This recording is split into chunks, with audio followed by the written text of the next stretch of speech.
Vandeham Sri Guru Sri Yuta Padakamalam Sri Gurun Vaishnavangscha Shri Rupam Sagrajatam Sahagana Raghunathan Vitam Tang Sajivam Sadvaitam Savadhutam Parijana Sahitam Krishna Chaitanya Devam Shri Radha Krishna Padan Sahagana Lalita Sri Vishakhan Vitangsta Narayanam Namaskritya Naram Chaiva Narottamam Devi Saraswati Vyasam Tato Jayamudirayet Om Namo Bhagavate Vasudevaya.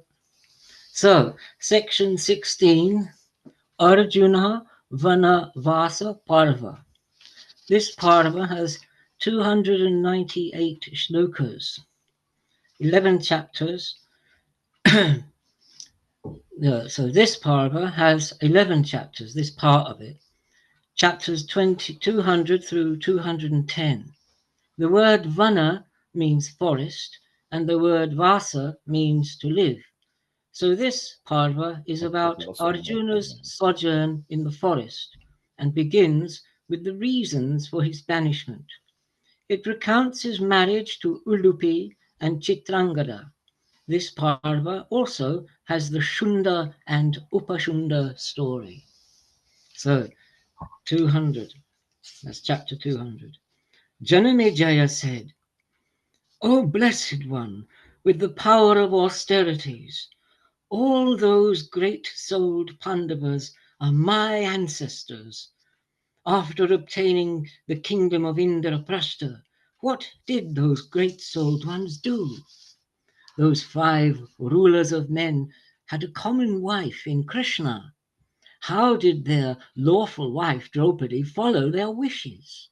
How did they, the immensely fortunate ones, prevent dissension among themselves? How Yeah. did they behave with one another after they had united with Krishna?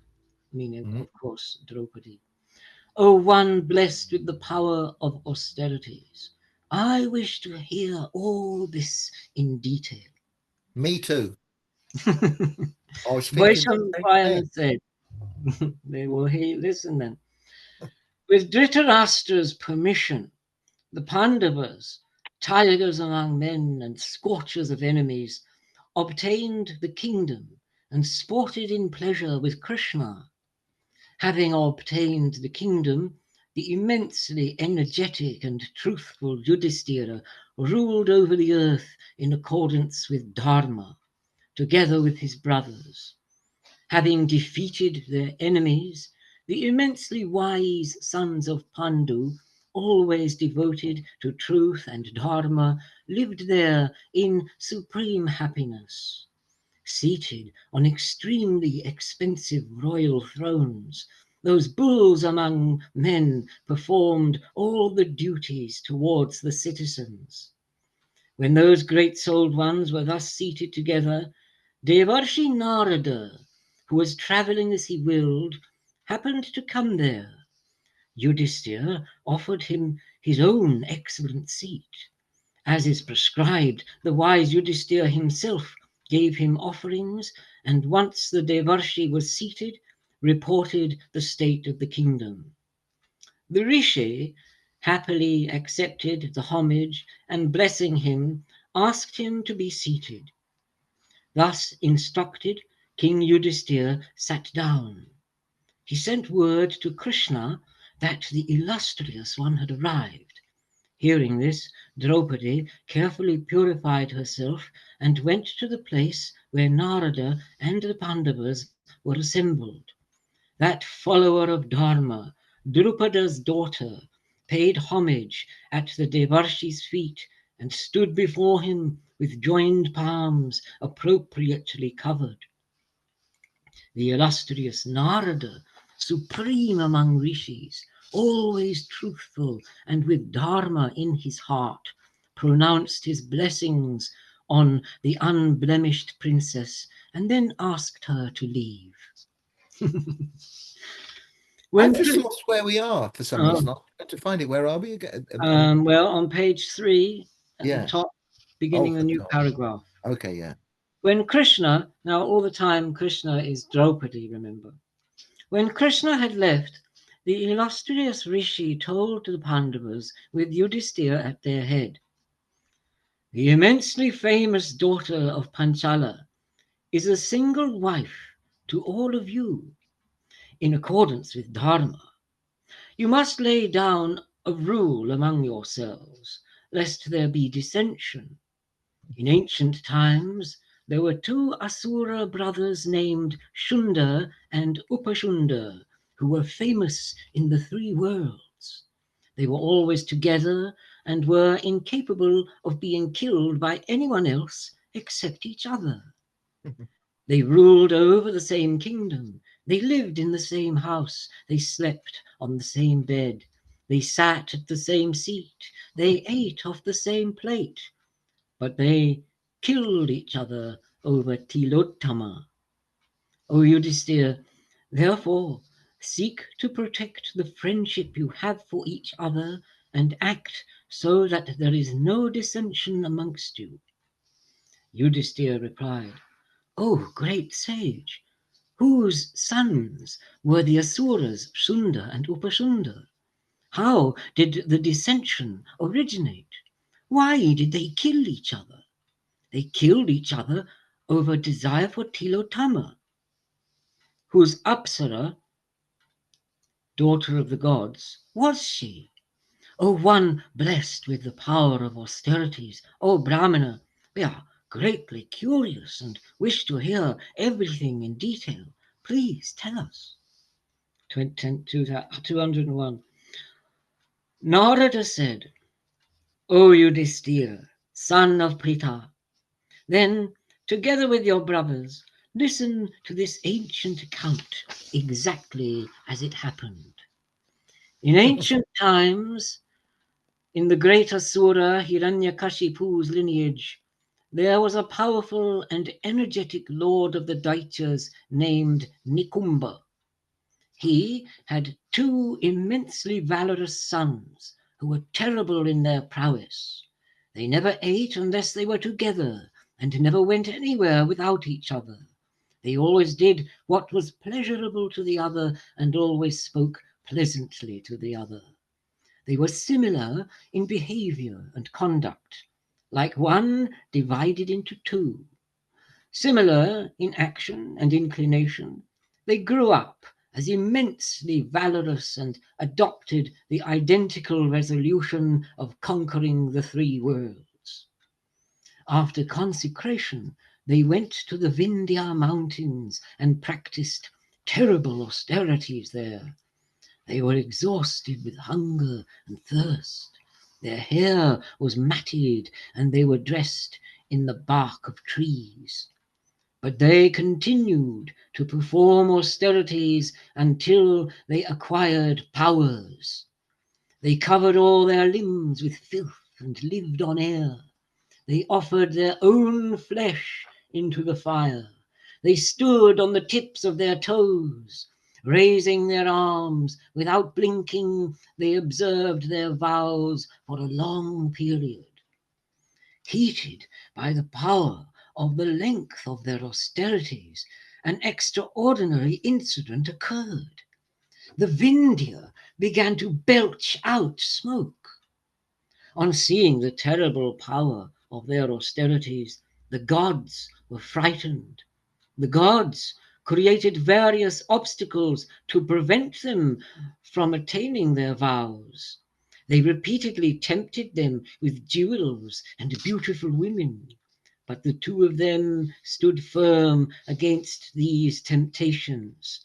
Then the gods used the power of Maya on the 2 great souls, wherein their sisters, mothers, wives, and relatives, trembling and frightened, were oppressed by a Rakshasa who chased them with a spear. Their hair and ornaments were dishevelled, and their garments fell loose.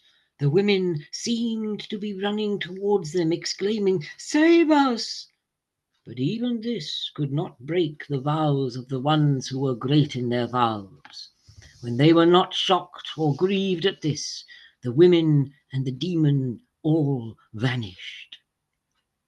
Then Brahma himself appeared before the great Asuras. He, who is the grandfather of all the worlds, asked them to seek a boon. On seeing the god and grandfather, Shunda and Upashunda, those two brothers who were firm in their valor, stood before him with their hands joined in salutation. Together they then spoke to the illustrious god. "Oh, grandfather, if you are pleased with our austerities, then may we possess the knowledge of delusion and the knowledge of all weapons. May we be strong, and may we have the power to change our form at will. If the illustrious Lord is pleased with us, may we be immortal." Brahma replied, "Except for being immortal, everything else will be the way you wish. Choose a means of death that will make you the equal of the immortals. Since you have performed these austerities with an objective in mind, the boon of immortality cannot be granted to you. You have undertaken these austerities with a view to conquering the three worlds. O lords of the Daityas, for this reason I cannot grant you the boon that you desire." Sunda and Upasunda said, "Oh, grandfather, then let us not face any fear from any being, anything mobile or immobile, any object in the three worlds other than each other." The grandfather replied, "I can grant you this boon the way you have wished it. Your deaths will occur the way you have indicated." Having then granted them this boon, Brahma then asked them to refrain from austerities and returned to his world. Having obtained these boons, the two brothers, the lords of the Daityas, who could no longer be slain by anyone in the worlds, then returned to their home. On seeing that the great Asuras had obtained the boons and were successful in getting what they desired, all their well-wishers were extremely happy. The two great Asuras cut off their matted locks. They wore crowns and dressed themselves in expensive ornaments and unblemished garments. Though it was not the right season, they observed the Komedi festival.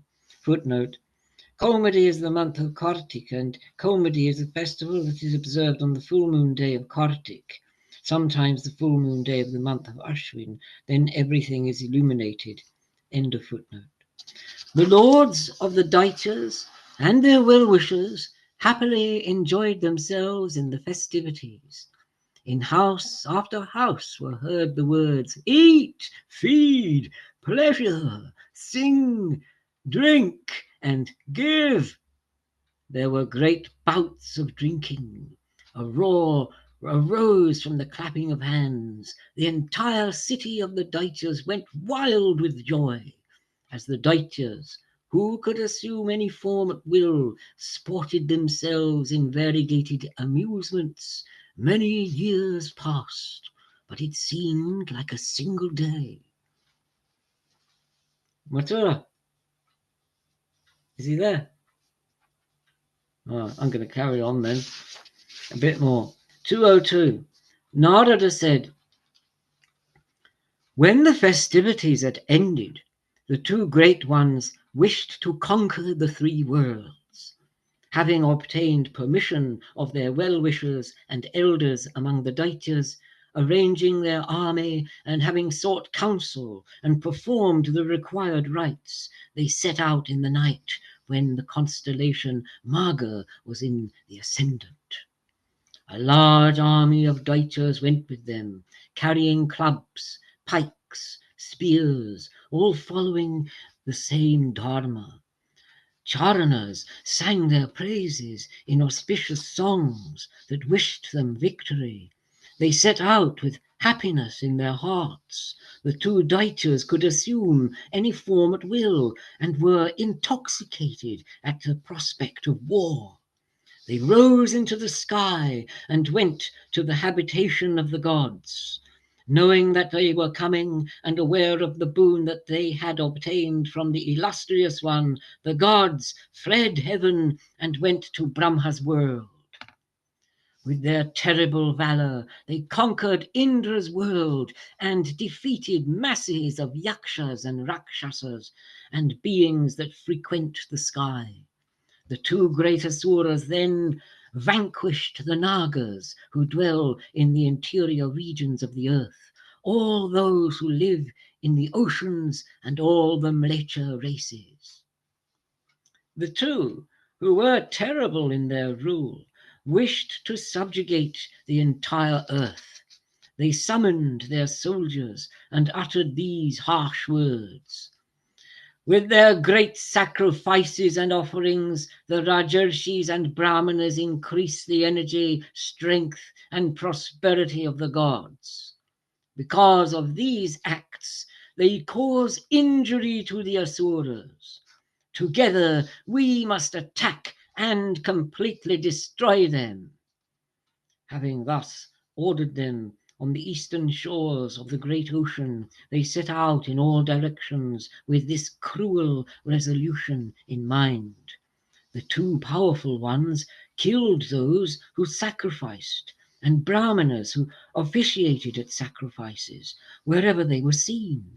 In hermitages of rishis who had controlled their souls, their soldiers grasped the sacrificial fires and flung them irreverently away. Because of the boon granted to them, the curses of the great-souled and angry ascetics had no effect. When the Brahmanas saw that their curses had no effect, like when arrows strike stone, they gave up their vows and fled in all directions, like snakes fleeing at the approach of Vinata's son, Garuda. Those who on earth were successful in austerities and were self-controlled and calm ran away. All the hermitages were destroyed. The pots and ladles were broken and scattered. The entire universe was empty, as if it was the time of final destruction. When the Rajarshis and Rishis disappeared into hiding, the great Asuras united in their decision to kill. They changed their forms and assumed ones of mad, rutting elephants with their temples oozing, and sent those who were in inaccessible regions to Yama's abode. Sometimes they became lions, and yet again tigers. They also became invisible. With these forms, they slaughtered the rishis wherever they found them. Sacrifices and studying ceased, and the Brahmanas were exterminated. The earth, bereft of festivals and sacrifices, cried out in fear. All buying and selling ended. The worship of the gods was stopped. Sacred rites and marriages were not observed. Agriculture and tending of cattle ended. Cities and hermitages were destroyed, strewn with bones and skeletons. The earth was terrible to behold. Ceremonies for the ancestors were no longer observed. The sacred chants ceased. The universe was terrible and loathsome to behold. On witnessing these acts of Sunda and Upasunda, the moon, the sun, the planets, the stars, the constellations, and the dwellers of heaven were depressed. Thus, subjugating all the directions with their terrible acts, the two Daityas lived in Kurukshetra after vanquishing every enemy. Narada said, 203, Narada said, on witnessing this great destruction, all the Devarshis, the Siddhas, and the supreme rishis were extremely distressed. They were ones who had conquered anger, mastered their souls and senses. Stirred by compassion for the universe, they went to the grandfather's abode. I love Brahma, the grandfather, his great grandfather. I've never seen that before, that term. It's just so perfect, though, isn't it? You don't want to say great, great, great, great, great. So grandfather just sums it up. There they saw the grandfather seated with the gods, surrounded by siddhas and brahmarshis. The god Mahadev was there with Agni and Vayu. The moon and the sun were there, and Dharma and Paramesti and Buddha. The Vaikanasas were there, and the Vakaliyas, those who had resorted to the forest, the Marichipas, the unborn ones, those who were not deluded, and other ascetics who were born from energy. All these rishis were paying homage to the grandfather. All the Maharshis went there, and recounted the deeds of Sunanda and Upasanda, what they had done, how they had done it, and in what order. Having recounted everything to the grandfather, all the masses of gods and the supreme rishis pressed him to act. On hearing all their words, the grandfather thought for an instant, trying to decide what should be done. Determining how they might be killed, he summoned Vishvakarma. When he saw Vishvakarma, the grandfather ordered, O great ascetic, create a lady who will be desired. Paying homage to the grandfather and listening attentively to his words, he thought about it and carefully created a divine damsel. First, he carefully collected whatever was beautiful in the three worlds, mobile or immobile. He placed millions of gems on her body. The divine beauty that he created was the essence of gems. She was created by Vishvakarma with a great deal of diligence and was unmatched in beauty among all the women in the three worlds. There wasn't the tiniest part of her body that wasn't perfect in the wealth of its beauty and that failed to attract the gaze of the beholder. She was like Shri herself, beautiful and desirable. She captivated the eyes and hearts of all beings. Because she had been created bit by bit from the essence of all gems, the grandfather gave her the name of Tilotama. It means a small particle, while Uttama means best or excellent. The best of the small bits have been used. The best of the small bits. I was just going to say while you read that footnote, it's grandfather. It's not just grandfather; it's the grandfather, Oh, isn't it? the grandfather. Yeah. Yeah. Any old grandfather. The. Okay. Excuse, could you add me there? Not as any old grandpa. Okay. Where are we? Lost it. Oh, paying homage. No, where is it? Trilotama.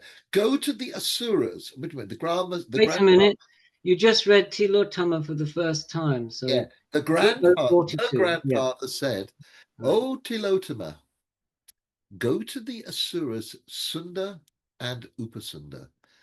O fortunate one, seduce them with your desirable beauty. Act in a way so that you create dissension amongst the two of them.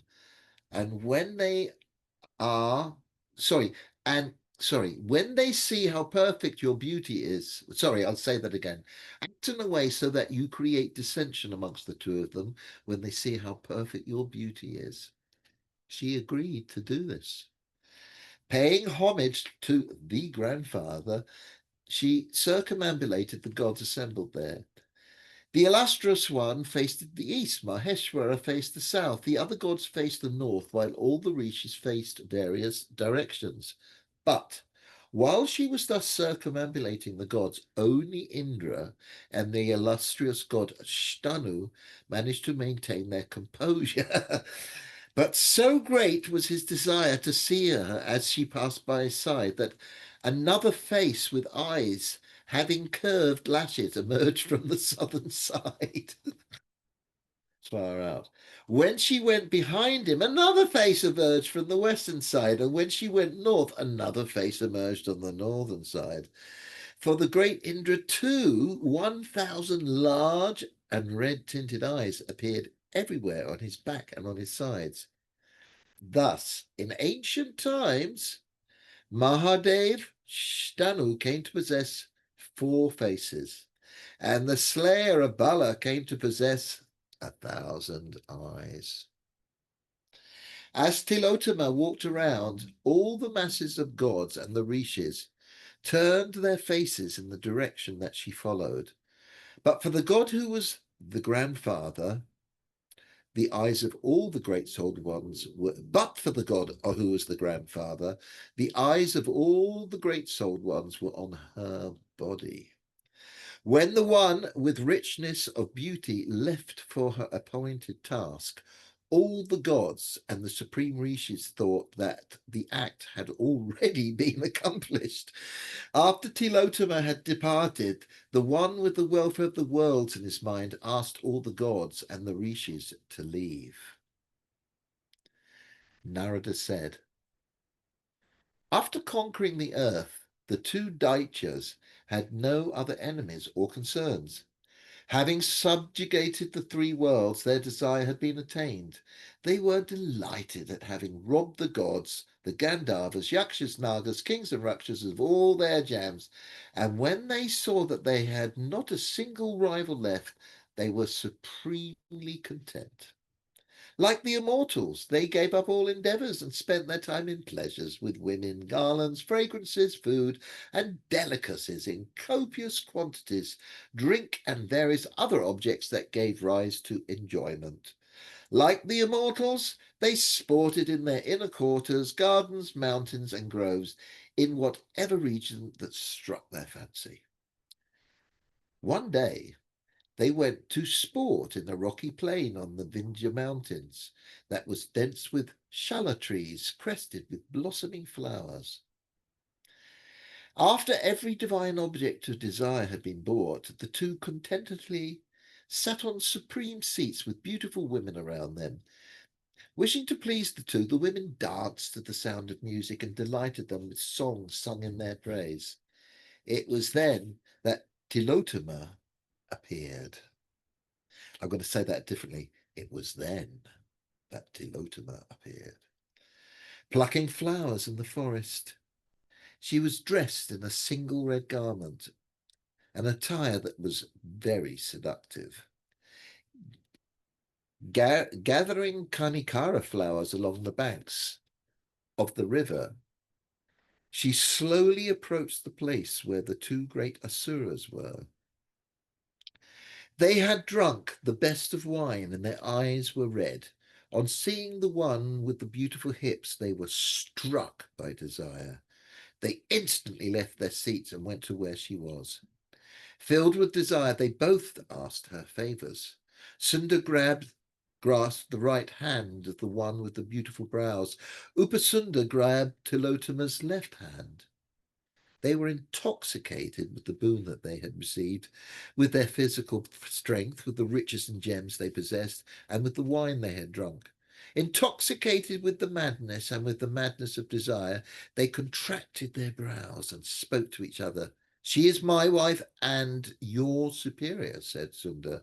She is my wife and your sister-in-law, replied Upasunda. And in their anger, they shouted at each other. She is mine, not yours. Overcome by desire for her, they grasped their terrible clubs, uttering the words, I was the first. They attacked each other. Struck by those terrible clubs, both of them fell down on the ground. With blood streaming from their bodies, they looked like 2 suns dislodged from the sky. Then the women and the masses of Daityas fled. Miserable and shuddering with fright, all of them took refuge in the nether regions. Then the pure-souled grandfather arrived with the gods and the Maharshis and praised Tilotama. Brahma was pleased to grant her a boon. Delighted with her, the grandfather said, "O fortunate one, you will roam the world of the Adityas. Your energy will be so great that no one will be able to look at you for a long time." Having granted this boon to her, the grandfather of all the world instates Indra in the three worlds. Instated Indra in the three worlds. The illustrious one then departed to Brahma's world. Those who were always together, they were always united with the same objective, but in their anger, they killed one another over Tilotama. O supreme among the Bharata lineage, out of my affection for you, I am telling you, so that there is no dissension among you because of Draupadi. O fortunate ones, if you wish to please me, act accordingly. Vaishampayana said, "O king, having been thus addressed by the great-souled Maharshi Narada, they consulted with each other and arrived at a rule in the infinitely energetic Devarshi Narada's presence. If any one of them set eyes on Draupadi when she was lying with any of the others, he would retire to the forest and live the life of a brahmachari for 12 years. Wow. After the Pandavas, who always followed Dharma, had established this rule, the great sage Narada was happy and went where he wished to go. O descendant of the Bharati lineage, in earlier times, thus requested by Narada, they established a rule, and no dissension arose between them. Over to you, Kanai. There's an interesting footnote there, by the way. Footnote 53, the second part of it, says one who is in the brahmacharya stage is a brahmachari. Brahmacharya is usually translated as celibacy, though anyone who follows the path of the Brahman is a brahmachari. Higher esoteric. That's exoteric, but this is esoteric. Wow. Take us away. Okay. 205. Vaishampayana said, after having established an agreement in this way, the Pandavas lived there.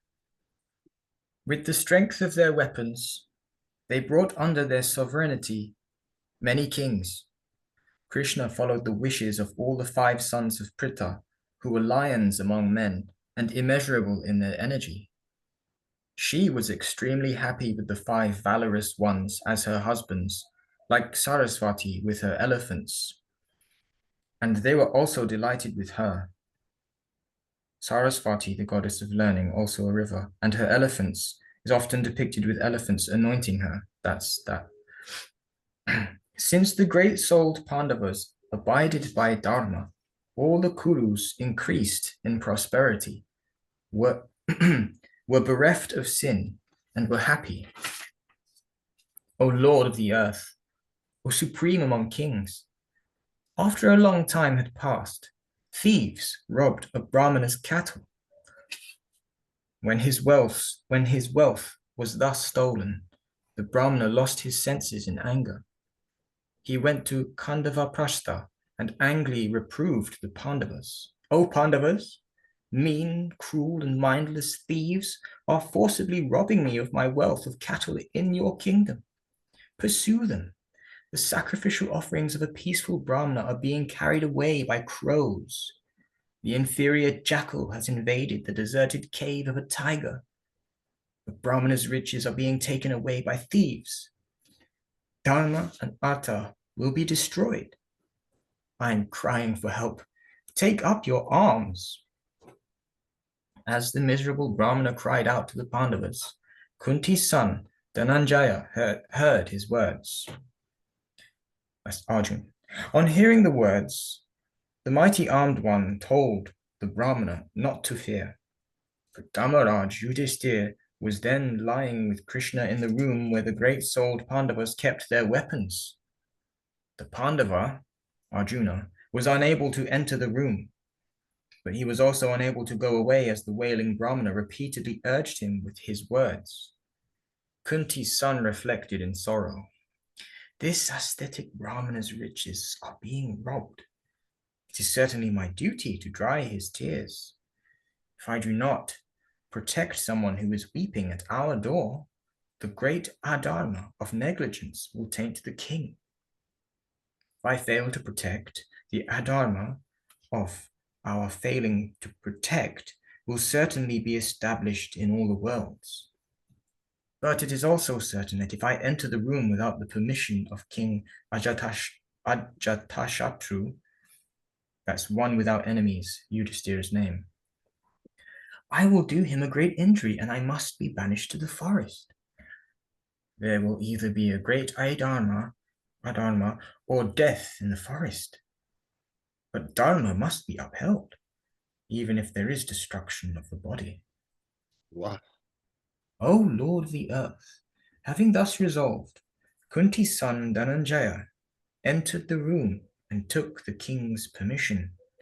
Grasping his bow, he happily told the Brahmana, O Brahmana, let us go quickly, so that those mean thieves do not go too far away, and I can return your riches to you from the hands of the robbers. The mighty armed one, with bow and armor, and riding a chariot with flags, pierced the thieves with arrows and recovered the riches, thus helping the Brahmana and returning his riches of cattle to him. The Pandava obtained fame. The valorous Sabyasachi, who is Arjuna, scorcher of enemies, returned to the city. He paid his homage to all his superiors and was in turn praised by them. He then told Dharmaraj, O Lord, grant me permission to observe my vow. On seeing you, I have violated the rule. I must go and dwell in the forest, because that is the rule we made. On suddenly hearing these unpleasant words, Dharmaraj was afflicted by grief and in a sorrowful voice asked, Why? Yudhishthira told his brother Gudakesh, that's Arjuna again, a brother who never suffered from decay. O unblemished one, if I am one with authority, listen to my words. O brave one, I know all the reasons why you entered the room and caused me displeasure, and I have not felt any injury. There is no sin if a younger brother enters where the elder brother is dying with his wife. However, if an elder brother enters a room where the younger brother is lying with his wife, that is improper. O mighty armed one, refrain, listen to my words, and do as I say. Your dharma has not suffered, and no injury has been done to me. Arjuna replied, I have also heard from you that dharma must not be observed through pretenses. I will not waver from the truth. The truth is my weapon. With the king's permission, he was consecrated in the rites of brahmacharya and went away to live in the forest for 12 years. 206. Vaishampayana said, when the mighty armed one who extended the fame of the Kuru lineage departed, great-souled Brahmanas who knew the Vedas were knowledgeable in the Vedangas, those who were devoted to contemplation of the Supreme Being, those who were immersed in the Supreme Lord, and bards who knew the ancient tales, followed him. O king, there were also raconteurs, ascetics, those who dwelt in the forests of Brahmanas, who read divine tales in melodious voices. Surrounded by these and many others who were skilled in recounting stories, Pandu's son traveled like Vasav, surrounded by the Maruts. That's Indra, surrounded by the gods of wind. O descendant of the Bharata lineage, the bull among Bharatas saw beautiful and colorful woods, lakes, rivers, oceans, countries, and sacred places of pilgrimage. Reaching the source of the Ganga, the Lord began to live there.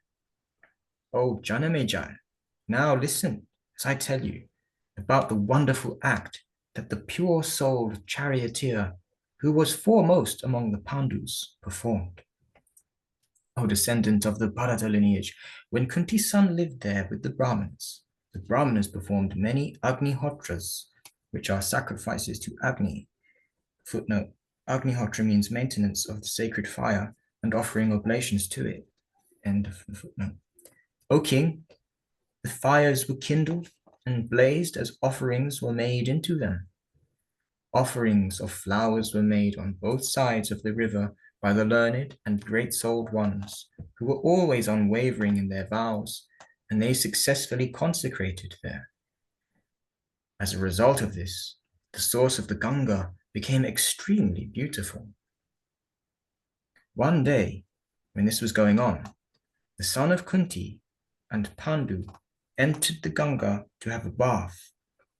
O king, he performed his ablutions and offered water to his grandfathers. He was about to climb out of the water, wishing to perform rites to the fire. O great king, the mighty armed one was grasped and pulled into the water by Ulupi, daughter of the king of the Nagas, who could travel where she willed. There, in the revered palace of the Naga named Kauravya, the Pandavas saw a fire that had been built up well. Kunti's son Dhananjaya performed his rites in that fire. Witnessing the unhesitating offering of oblations, Hutashan was satisfied. Hutashan is Agni. After having performed his rites before the fire, Kunti's son smilingly uttered these words to the daughter of the Naga king. O beautiful one, O timid one, how did you perform such a courageous act? What beautiful land is this? Whom do you belong to and whose daughter are you? Ulupi replied, O Partha, the serpent Kauravya is descended from the lineage of Airavat. I am his daughter and a serpent named Ulupi. O Konteya, I saw you descend into the water to have a bath and was robbed of my senses by the god of love. O descendant of the Kuru lineage, the god of love is churning me. I am yet a maiden. Please me today by giving yourself to me. Arjun said, O fortunate one, I have been commanded by Dharmaraj to observe brahmachari for 12 years and do not have control over myself. O dweller in the water, I do wish to do that which brings you pleasure, but never before this have I spoken that which is untrue. O serpent maiden, how can I bring pleasure to you and yet not do that which is untrue? How can I not violate Dharma? Ulupi replied, O Pandava, I know why you are roaming the earth. I know that you are observing brahmacharya on the instructions of your superior. This was the rule you made among yourselves for Drupada's daughter, that anyone deluded enough to enter would retire to the forest and observe brahmacharya for a period of 12 years. The exile is therefore for the sake of Draupadi. You are observing that dharma. But in this case, dharma does not suffer. O large-eyed one, it is your duty to save those who are distressed. By saving me, dharma is not violated. O Arjuna, even if there is a slight transgression of dharma, by granting me life, you will achieve greater dharma. O Partha, O Lord, I desire you. Desire me in return. That is the view of those who are rigid in their vows. Know that if you do not do this, I will certainly die. O mighty armed one, grant me life and achieve supreme dharma. O supreme among men, I am now seeking refuge with you. O Kaunteya, you have always protected those who are weak and without protectors. I am miserable and weeping, and am seeking refuge with you. I am overcome with desire and am seeking you. Do that which is pleasurable to me. Satisfy my desire by giving yourself to me. Hearing these words, Kaunteya then did what she wanted, accepting Dharma to be the reason. The powerful one spent the night in the palace of the serpent. When the sun rose, he too arose from Kauravya's abode. I'll just take it to 208, please. Definitely, it's 207. Yeah. This is definitely suited for you, this chapter. Vaishampayana said, O descendant of the Bharat lineage, the son of the wielder of Vajra. Oh, note on the Vajra. Vajra is Indra's weapon, and Arjuna was Indra's son. Aha. The son of the wielder of the Vajra told the Brahmanas everything and left for the slopes of the Himalayas. He first went to Agastya's banyan tree and then to Vasistha's mountain. Kaunteya performed his ablutions on Bhrigu's peak. He donated 1,000 cows at sacred places of pilgrimage. The supreme among men then bathed at the place of pilgrimage known as Hiranyabindu and saw the best of mountains and sacred places. O descendant of the Bharat lineage, that best of men then descended, accompanied by Brahmanas. That bull of the Bharata lineage then left for the eastern direction. O descendant of the Bharat lineage, one after another, the best of the Kurus saw many places of pilgrimage and the beautiful river Utpalini in the Naimisha forest, and the famous rivers Nanda, Upananda, and Kaushiki, the great rivers Gaya and Ganga. Having seen all these places of pilgrimage, and having purified himself, he donated riches to the Brahmanas. He went to every sacred place of pilgrimage in Anga, Vanga, and Kalinga. Having seen them in the proper fashion, he gave away riches. O descendant of the Bharat lineage, when he approached the gates of the kingdom of Kalinga, the Brahmanas who had followed the Pandava took their leave and departed. But with their permission, Kunti's son, the valorous Dhananjaya, went on as far as the ocean, with only a few companions with him. Passing beyond Kalinga, the Lord saw many beautiful countries and followers of Dharma. He went and saw Mahendra mountain, adorned with aesthetics. Traveling slowly along the shores of the ocean, he arrived in Manarula. Having seen all the sacred places of pilgrimage there, the mighty armed one went to visit the king who was the lord of Manarula, King Chitravahan, who was devoted to Dharma. Is this Manipur? Don't know. I think What? it is. Your father's nodding. All It's right. an old name because I knew that Arjuna married the princess of Manipur. Do you know where Manipur is? So we're coming to that, I suppose. Do you know where Manipur is? No. Um, So I'll carry on. King Trichavahana, who was devoted to Dharma. He had a beautiful daughter named Chitrangada.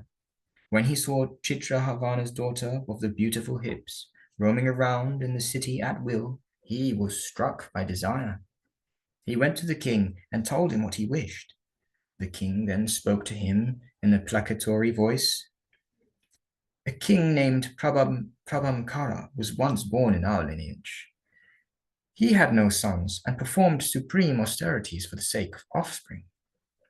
On witnessing his terrible austerities and homage, the god Mahadev Umapati, Mahadev is Uma's consort, the god Mahadev Umapati Shankara was satisfied, so that's Shiva. The great Lord granted him the boon that only a single offspring would be born in every generation of this lineage. Since then, in succession, only a single offspring has been born in our lineage. All my ancestors before me had sons, but a daughter was born to me, and it is certain that she will have to carry forward my lineage. O supreme among men, I have always thought of her as my son. O bull among the Bharata lineage, in accordance with what is prescribed. I have therefore made her my putrika.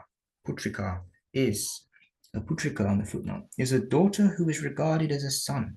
After marriage, she lives in her father's household. Her son is regarded as her father's son and becomes the heir. So, the son, the perpetuator of this lineage, will be the bride price. O Pandava, you can take her as long as you agree to this condition. Agreeing to this condition, he accepted the daughter, and Kunteya lived in that city for 3 winters. Jeho. Well, You're on. Mute. Ready to go. Okay, so 208. I think you're on. Oh no, you just check. No, not. Okay. 208. Veshampayana said, the bull of the Bharata lineage then went to the sacred places of pilgrimage to the south near the ocean. These sacred places were adorned with ascetics. However, these ascetics stayed away from 5 places of pilgrimage that had been frequented by ascetics in earlier times. Agatsya Tirtha, Sobhadra, the immensely purifying Polama, the calm Karandama that provided the fruits of a horse sacrifice, and the great Tirtha Bharadwaj, which washes away all sins. On seeing these places of pilgrimage abandoned and shunned by intelligent sages who were devoted to Dharma, the Pandava, who was Kuru's descendant, joined his hands in salutation and asked the ascetics, why have those who are learned in the Brahman abandoned these tirthas? The ascetics replied, O descendant of the Kuru lineage, 5 crocodiles live in them and drag away those who are blessed with the power of austerities. That is the reason these tirthas are abandoned. On hearing this, the mighty armed and valorous one, supreme among men, went to see these tirthas, though the ascetics tried to restrain him. He went to Sobhadra, named after her Maharishi, and supreme among tirthas. The brave one, scorcher of enemies, swiftly immersed himself to have a bath. At that, a giant crocodile that lived in the water came and grasped Kunti's son Dhananjaya, tiger among men. But the mighty armed Kunteya, supreme among those who are strong, seized the aquatic creature, which began to struggle and got out of the water. O king, as soon as the famous Arjuna dragged the crocodile out, it turned into a beautiful woman, adorned in every ornament, radiant, charming, divine of form, and alluring. On witnessing this great, extraordinary event, Kunti's son Dhananjaya was extremely pleased and asked the lady, O fortunate one, who are you and how did you come to live in the water? Why have you been committing such great sins earlier? The lady replied, O mighty armed one, I am an Apsara who used to roam in the forest of the gods. I am the extremely powerful Varga, always the favorite of the Lord of Riches, Kuvera. I had 4 beautiful friends, all capable of going anywhere at will. With them, I was once going to the abode of the protector of the worlds. So that can either be Brahma or Vishnu, it says in the footnote, but I think most likely Brahma. Most likely. On our way, all of us saw a Brahmana who was rigid in his vows. He was extremely handsome and was studying alone in his solitude. O king, that entire forest was radiant with the energy of his austerities. Like the sun, he seemed to have illuminated that entire region. On witnessing the extraordinary sight of his terrible austerities, we descended in that region so as to bring impediments to his pursuit of austerities. O descendant of the Bharata lineage, I, Sorabeyi, Samichi, Budbuddha, and Lata went to the Brahmana at the same time. We sang and laughed and sought to tempt the Brahmana. O brave one, but he did not pay any attention to us, even for an instant. The immensely energetic and pure one did not waver and was fixed in his austerities. O bull among Kshatriyas! But the Brahmana was angered and cursed us that we would become crocodiles and live in the water for 100 years. 209. Varga said, O supreme among those of the Bharata lineage, we were all extremely distressed and sought the refuge of the Brahmana, who was blessed with the power of austerities and never decayed. We said, O Brahmana, the god of love made us arrogant because of our youth and beauty. We did what should not be done. Please forgive us that we had come to tempt a self-controlled one blessed with the power of austerities, who is rigid in his vows, is sufficient death for us. Those who think about dharma are of the view that women should not be slain. You are learned in dharma, and because of that dharma, do not kill us. O you who are learned in dharma, it is said that a Brahmana is a friend of all beings. Let this saying of the learned come true and bring welfare. Those who are good protect those who seek their refuge. We have sought refuge with you. You should therefore forgive us. Vaishampayana said, O brave one, at these words, the Brahmana, the performer of good deeds, and with dharma in his soul, and as resplendent as the sun and the moon, was pacified. The Brahmana said, the words hundreds, thousands, and forever are always used to indicate eternity. But the word 100 used by me should be understood as a limited period and not as eternity. Becoming crocodiles, you will seize and drag men down into the water, but a supreme man will drag you out of the water and onto land, and you will then regain your earlier forms. Never before have I uttered a falsehood, not even in jest. From now on, all the tirthas will be famous everywhere as the tirthas of women. Those who are learned will know them to be sacred and the cleansers of all sins. Varga said, we then paid our homages to the Brahmana and circumambulated him. We left that region in misery, thinking, when and how soon will we meet the man who will return our earlier forms? O descendant of the Bharata lineage, while we were thus thinking, the immensely fortunate Devarshi Narad appeared instantly before us. O Partha, on seeing the Devarshi, whose radiance is infinite, all of us were filled with joy. Paying our homages to him, we stood there with misery on our faces. He asked us the reason for our sorrow, and we told him everything. Having heard exactly what had happened, he spoke to us. There are 5 tirthas in the southern marshes of the ocean. They are sacred and beautiful. Go there immediately and live there. Pandava Dhananjaya, tiger among men, pure of soul, will certainly arrive there soon and free you from your misery. O brave one, on hearing these words, all of us came here. O unblemished one, it is true that you have set me free today, but my 4 friends are still there in the other waters. O brave one, perform a good deed and set them all free. Vaishampayana said, O Lord of the earth, then the brave one, the best of the Pandavas, happily freed them all from that curse. O king, on ascending from the waters, the Apsaras regained their own forms and looked as they had earlier. Purifying those tirthas and permitting them to leave, the Lord went to the city of Manalura to see Chitrangada again. Through her, he had given birth to a son named King Babruva. Wait a minute, who's he going to see now? He went back to Manipur, to Chitrangada. Okay, okay, correct. Okay. And meanwhile, she had a son called Babruvan. Babruvahan? Babruvahan. Babruvahan. O king, having seen him, the Pandava left for Gokarna. Hey. Wow, that's a lot of going back and forth. Yeah. If any, excuse me, sorry, Jai Shri Krishna. Hello, everybody. If Krishna. anyone's reading along on the PDF version, can you help me just find the page number? Uh-huh. Dina knows the PDF version.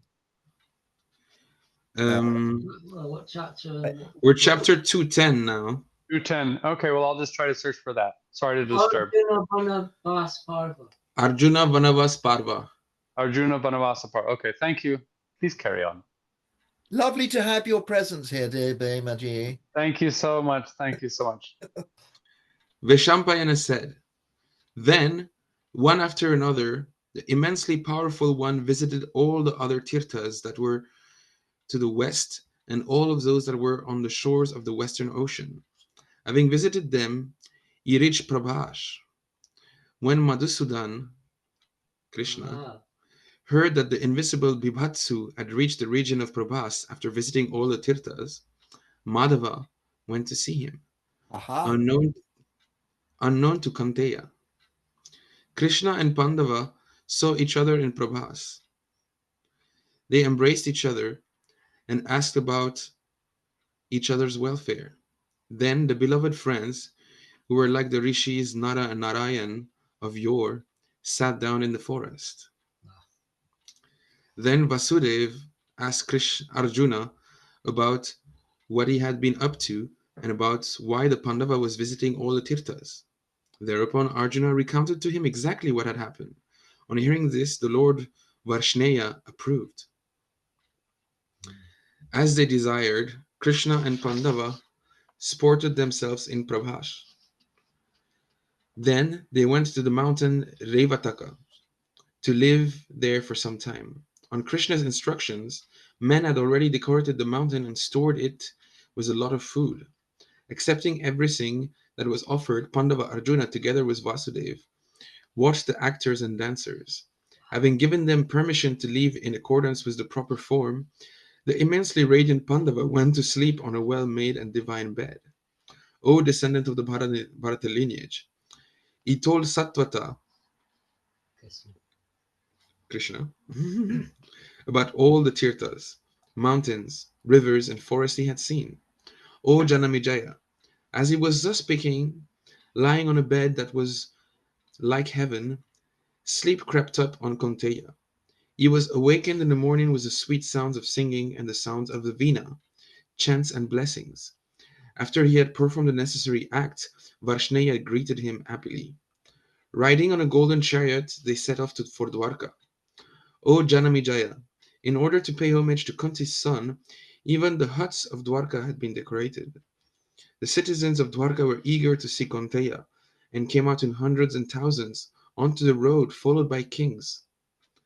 There was a great common assemblage of Bhojas, Vrishnis, and Andakas, and hundreds and thousands of their women looked on.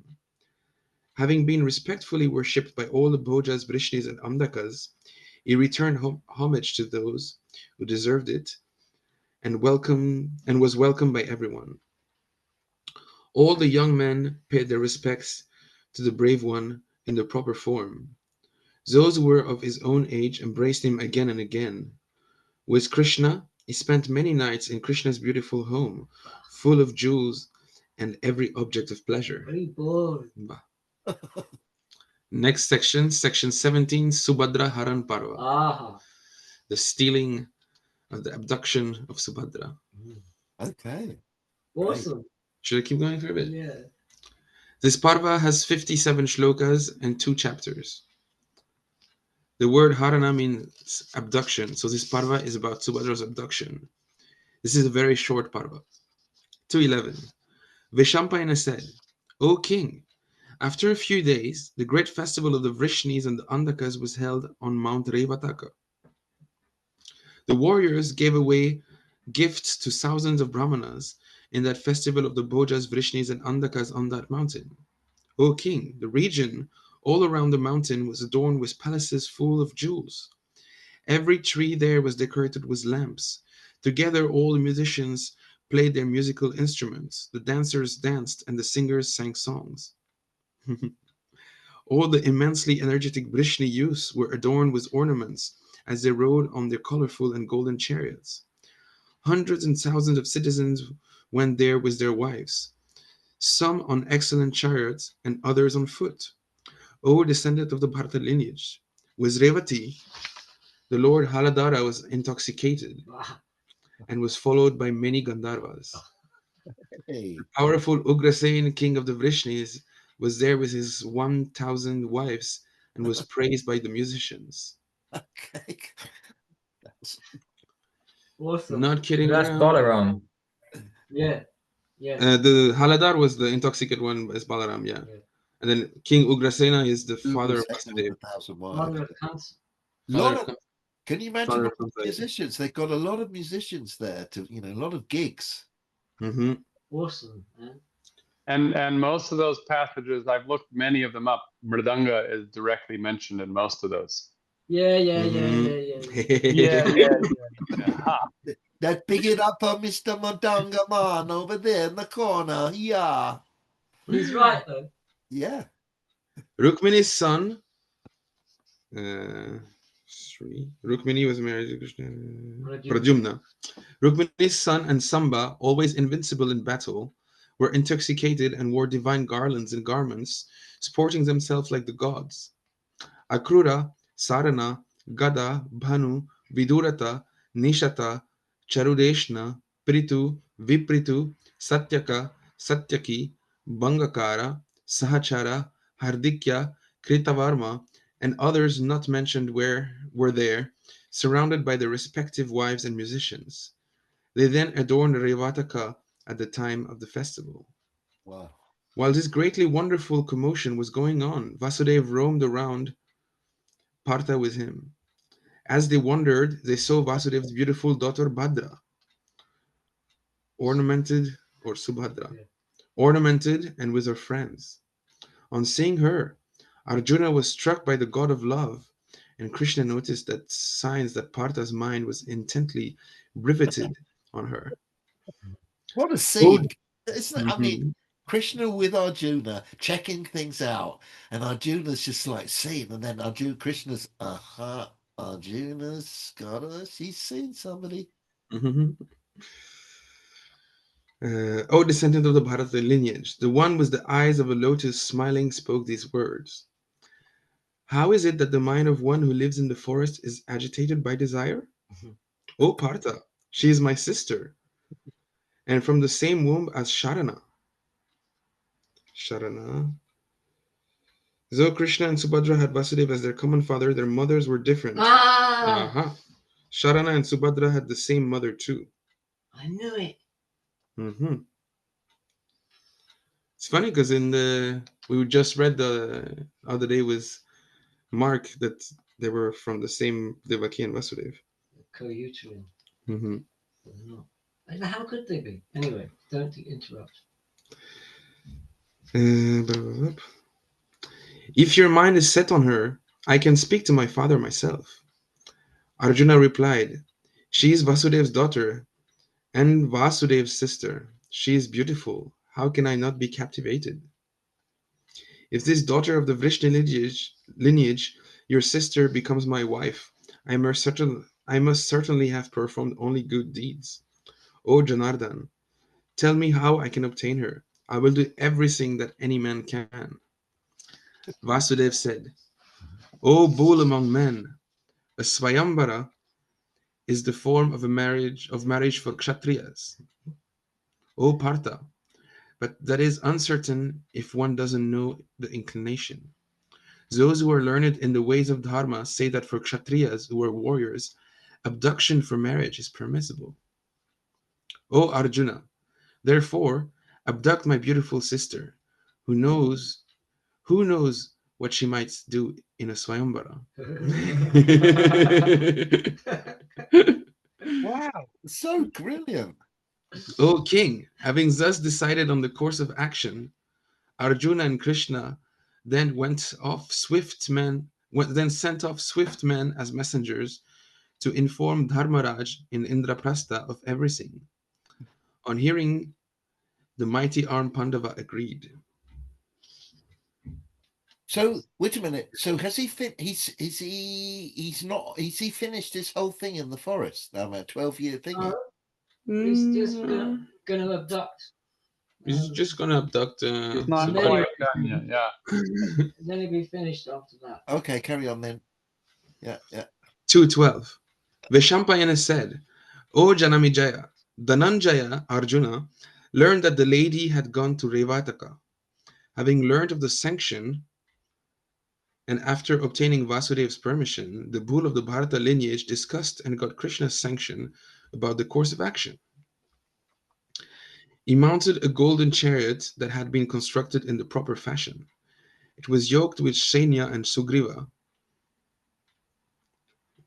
Two of his horses. the That should name be of the two Saibia. horses. Saibia. Yeah, he's right. Saibia. Yeah. Saibia and Sugriva, and decorated with nets of small bells. Its roar was like that of a thundering cloud, and it was stocked with every weapon. Its radiance was like the blazing fire, and it struck terror in the hearts of enemies. O descendant of the Bharata lineage, prepared, armored with a sword and with guards on his elbows and fingers, he set out as if on a hunt. Having worshipped Revata, king of the mountains, and obtained the blessings of the gods and all the Brahmanas, Subhadra circumambulated the mountain and set out for Dwarka. Kunti's son rushed at her and forced her onto his chariot. Abducting the sweet smiling one, the tiger among men set out for his own city on his chariot as if on air. On seeing Subhadra thus carried away, all the armed soldiers who were with her raised an alarm and dashed towards the city of Dwarka. They arrived at the assembly hall named Sudharma and recounted the story of Partha's valor to the presiding officer.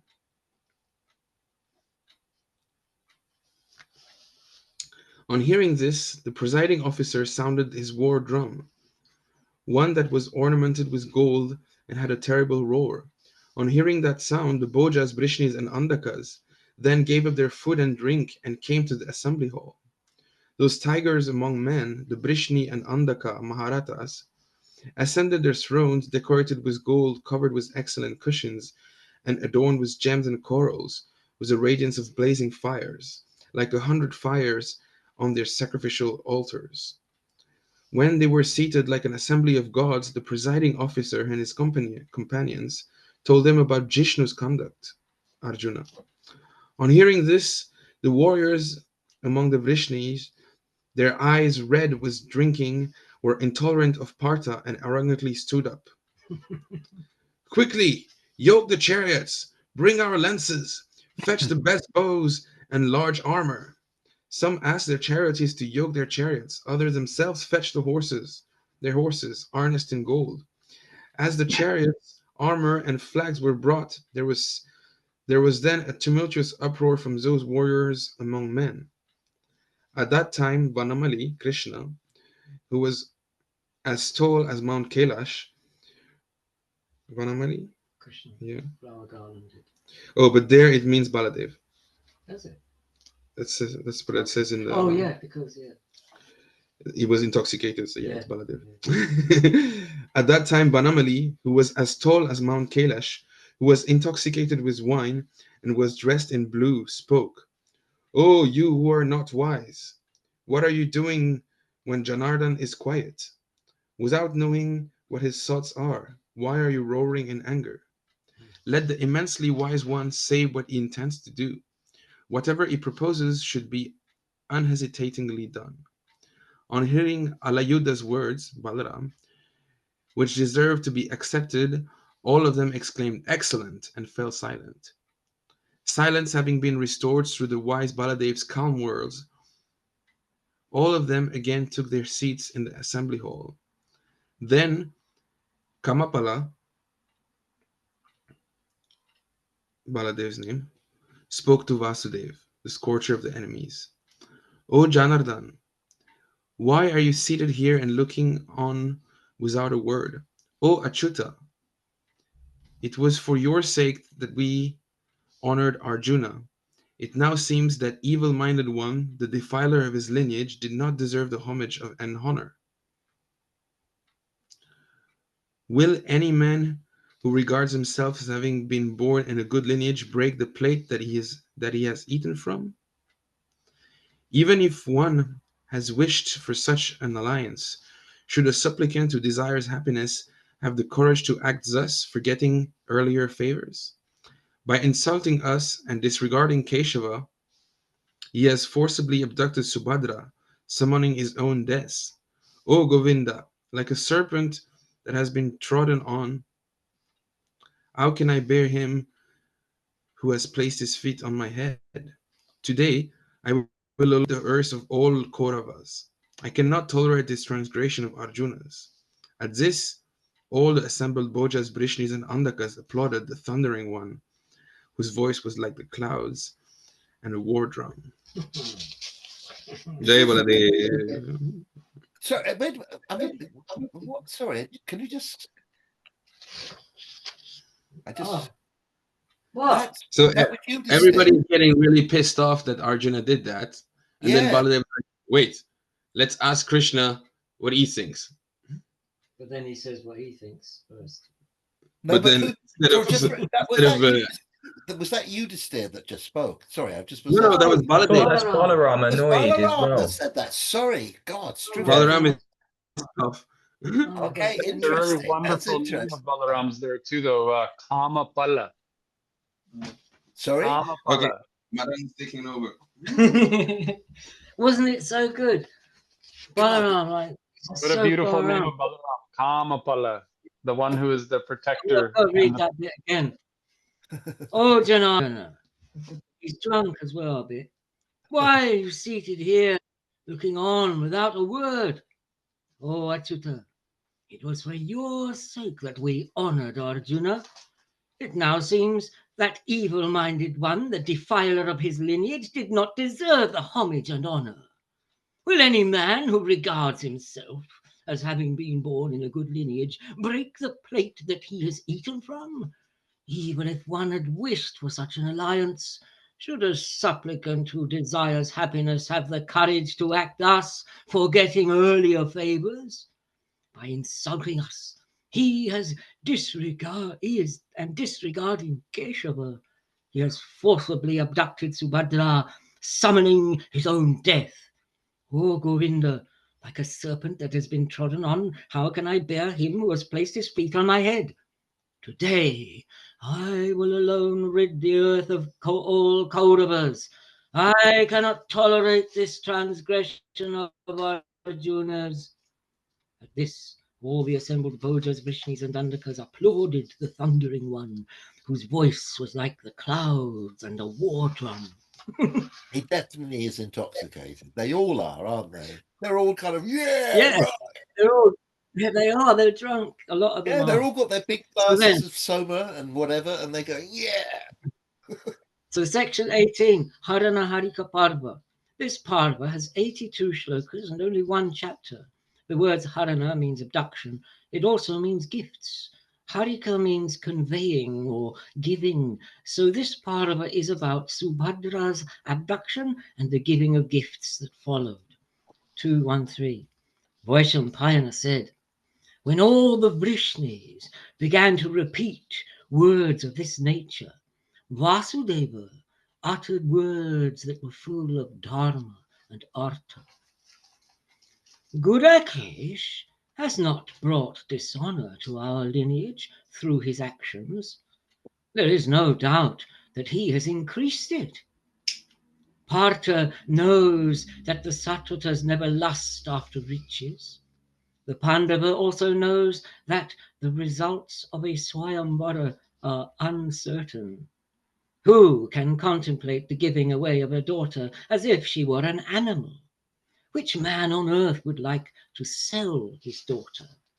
I think Kunti's son saw these blemishes in other methods.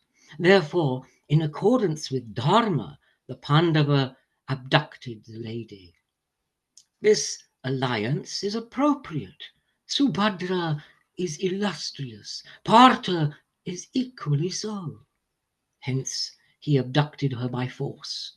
Who will not want Arjuna? He is born in the lineage of Bharata and the great-souled Shantanu. He is the son of Kunti Bhoja's daughter. In all the worlds, with their Indras and Rudras, he's mentioning Kunti because he's a Yadava, actually.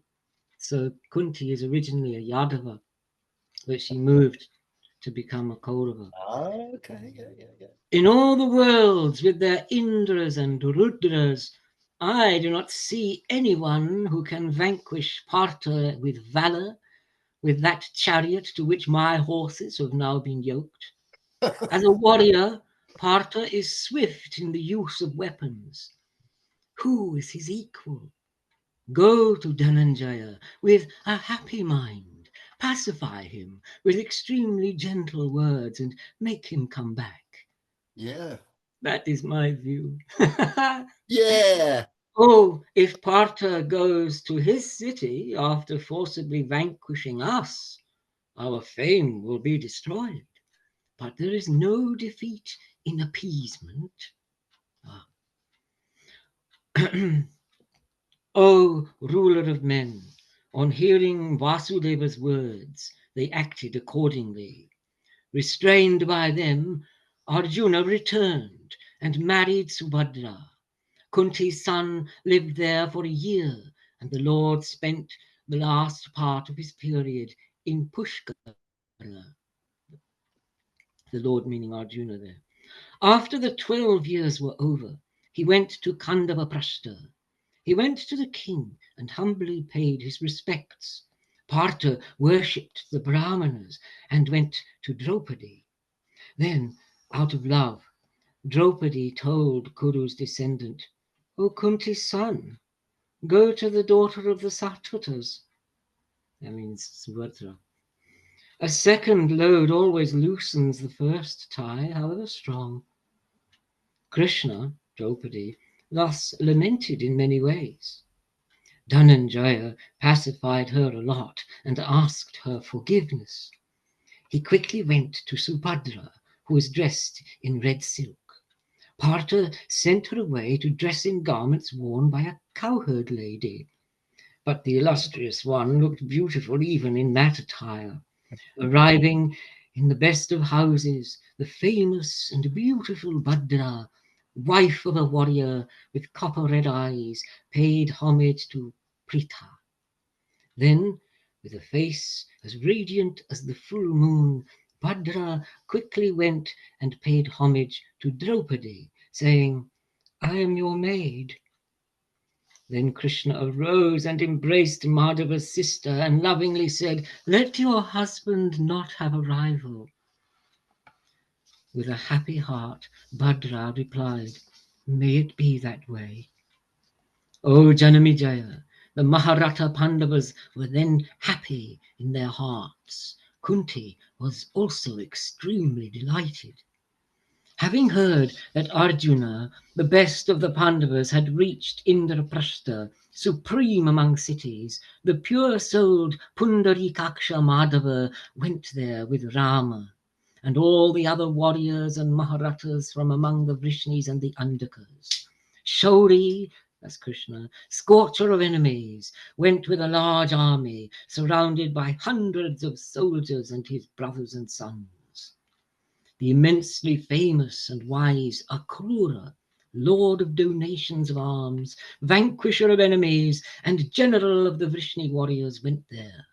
So did the immensely energetic Anadrishti and the immensely famous Uddhava, the greatly intelligent and famous disciple of Brihaspati himself. Satyaka, Satyaki, and Satvatakrita Varma, Pradyumna, Samba, Nishata, Shanku, the valorous Charudeshna, Jilli, Vipritu, mighty armed Sharana, and Gada, supreme among those who are learned. These and many other Vrishnis, Bhojas, and Andakas went to Kandavaprashta, carrying many gifts with them. On hearing that Madhava had come, King Yudhisthira sent the twins to receive Krishna.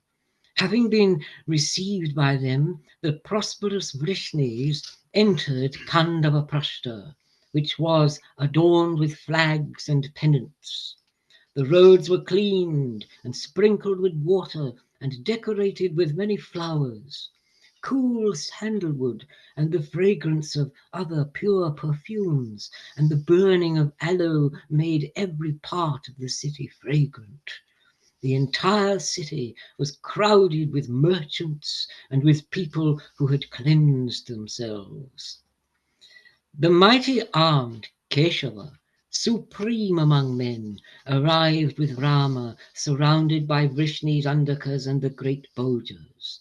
He was worshipped by thousands of citizens and brahmanas. He then entered the king's palace, which was like Purandara's abode. Yudhishthira welcomed Rama in the prescribed fashion. He kissed Keshava on the head and embraced him in his arms. Extremely pleased, Krishna humbly paid homage and duly paid his respects to Bhima, tiger among men.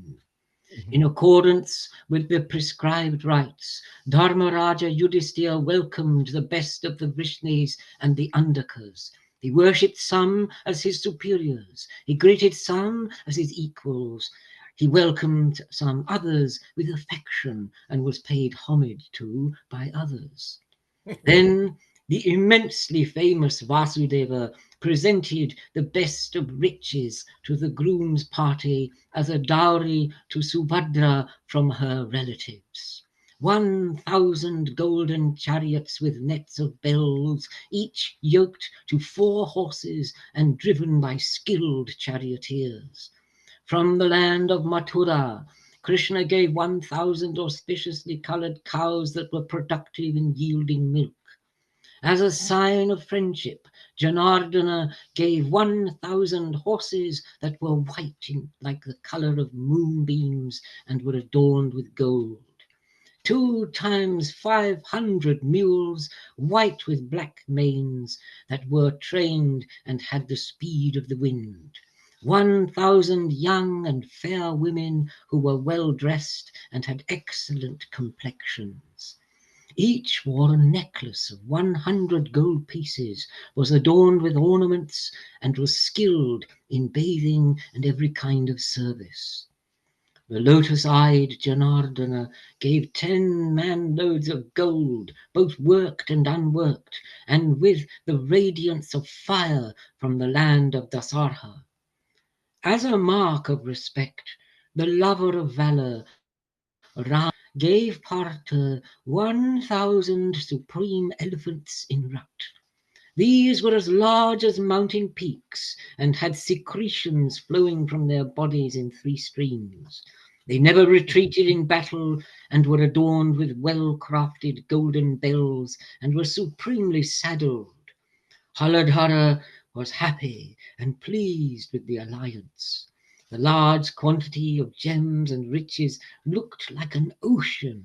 The garments and blankets were like the foam. The large elephants were like large crocodiles, and the flags were like aquatic plants. This large river entered into the ocean of the Pandavas and filled up to its brim, to the great despondency of their enemies. Dharmaraja Yudhishthira accepted all of it and paid homage to the Vrishni and Andaka Maharatas. Then the assembled great-souled ones, the best of the Kuru, Vrishni and Andaka lineages, spent their time in pleasure, as do men of good deeds in the abode of the immortals.